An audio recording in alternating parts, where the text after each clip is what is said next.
Primeros auxilios.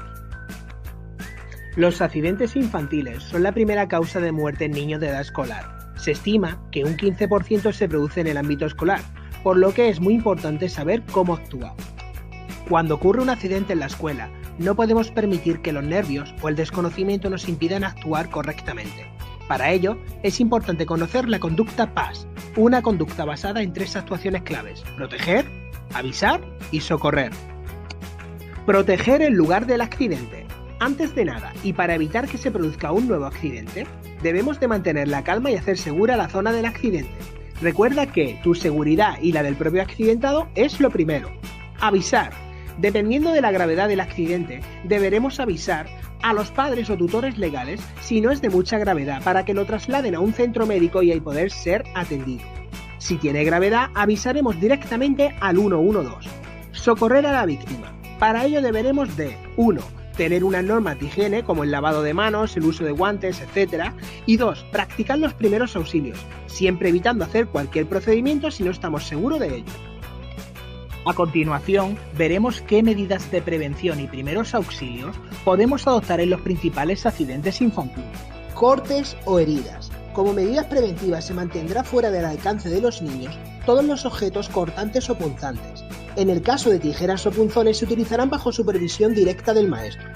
Los primeros auxilios. Lo primero es controlar la hemorragia si la hubiera. Para ello estableceremos compresión directa sobre el punto sangrante.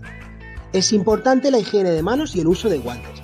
Posteriormente, limpiaremos la herida con agua del grifo a chorro suave para arrastrar la suciedad. Es aconsejable lavar la herida con agua y jabón. Aplicar posteriormente una solución antiséptica en una gasa estéril siguiendo la dirección desde el centro a los bordes, y de manera que no se toque la parte de la gasa que se va a poner en contacto con la herida. Sangrado nasal. Principalmente se produce por un golpe o rotura espontánea de un vaso sanguíneo.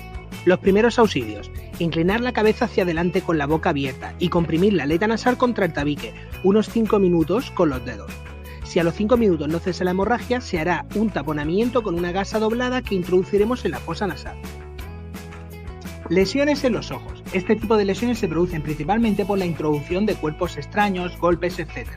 En la introducción de cuerpos extraños, deberemos de lavarnos las manos antes de cualquier manipulación en el ojo.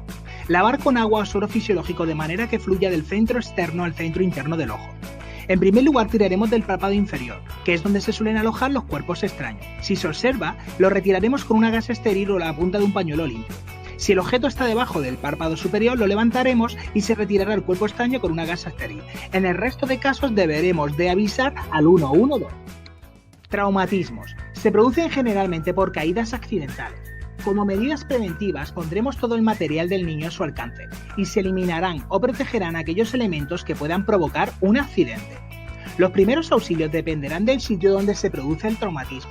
1. Golpes en la cabeza. Aplicaremos frío local sin contacto directo con la piel, con una bolsa de hielo envuelta en una toalla. Si presenta confusión, vómitos o pérdida de conocimiento, avisaremos inmediatamente a urgencias. 2. Golpes en las extremidades. Aplicaremos frío local como en el caso anterior. Elevaremos la extremidad afectada y la mantendremos inmovilizada. Deberemos de vigilar si presenta deformidad, imposibilidad de movimiento o persiste un fuerte dolor. En estos casos deberemos de avisar al centro médico. 3. Golpes en el abdomen. Deberemos colocar tumbados boca arriba y con las piernas flexionadas. 4. Golpes en el tórax. Si presenta dificultad respiratoria, lo colocaremos tumbado con la cabeza y los hombros más altos.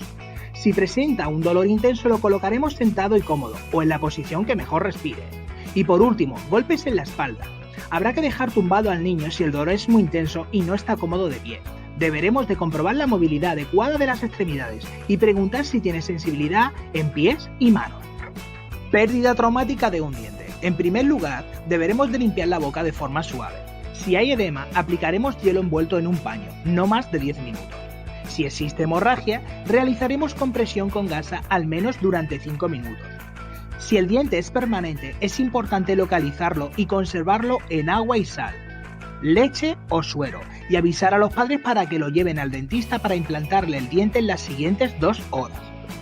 Síncope o mareo. Como medidas preventivas, los niños deben de estar bien hidratados siempre, especialmente antes y durante el ejercicio físico.